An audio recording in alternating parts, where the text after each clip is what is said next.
চিকেনের এই chicken leg পিসের এই রেসিপিটা যার সাথেই খাবে খেতে খুব দারুণ লাগবে। এই দেখো বাজার থেকে একটু চিকেনের লেগ পিস আনিয়ে নিয়েছি। দিয়ে ওগুলোকে একটু চাকুর সাহায্যে কেটে নিয়েছি। যাতে লবণ ঢুকে। লবণ, হলুদ, তারপরে লঙ্কার গুঁড়ি, জিরের গুঁড়ি, সর্ষের তেল, একটু লেবুর রস দিয়ে ওটাকে মেখে রাখবো। আর এদিকে আমি আদা, জিরে, পেঁয়াজ, রসুন বাটা পেস্ট করে নিয়েছি। পেঁয়াজ কুচিয়ে নিয়েছি, টমেটো কেটে নিয়েছি আর সঙ্গে নিয়েছি একটু কাজু বাদাম। এই তেল দিয়ে এটাকে ভালো করে মেখে কিছুক্ষণের সময় জন্য রেখে দেবো।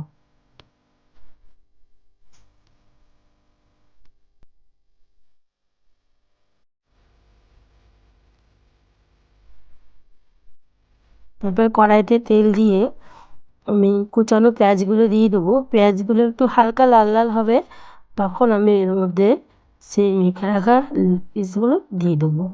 ওগুলো দিয়ে একটু নেড়ে ছেড়ে বেটে রাখা মশলাটা দিয়ে ভালো করে কষিয়ে সামান্য পরিমাণে একটু জল দিয়ে আমি ঢাকা দিয়ে দেবো।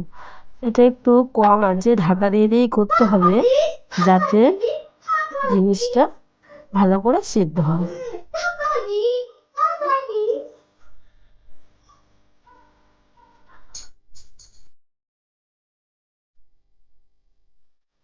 ভাত কিংবা রুটির সাথে খেতে দারুণ লাগে বন্ধুরা।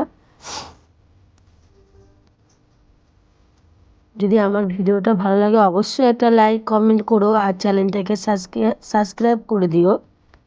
ঠিক আছে, পুরো তেল ছেড়ে গেছে। এবার আমি কাজু বাদাম যেগুলো বেটে রেখেছিলাম ওটা দিয়ে দেবো।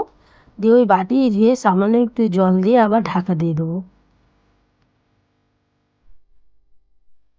তো হালকা নেড়ে ছেড়ে নেবো, এপিট ওপিট করে নেবো একটু।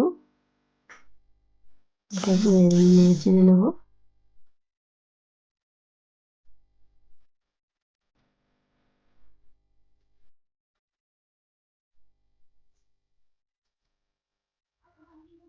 কাজু বাদামটা দেওয়ার জন্য গ্রেভিটা ঘন হয়ে গেছে। দিয়ে একটু তারপরেও ভালো করে আমি কষিয়ে নিয়েছি তেলটা ছেড়ে যাওয়া পর্যন্ত। দেখো পুরো রেডি হয়ে গেছে। গরম গরম ভাতের সাথে দারুণ লাগবে।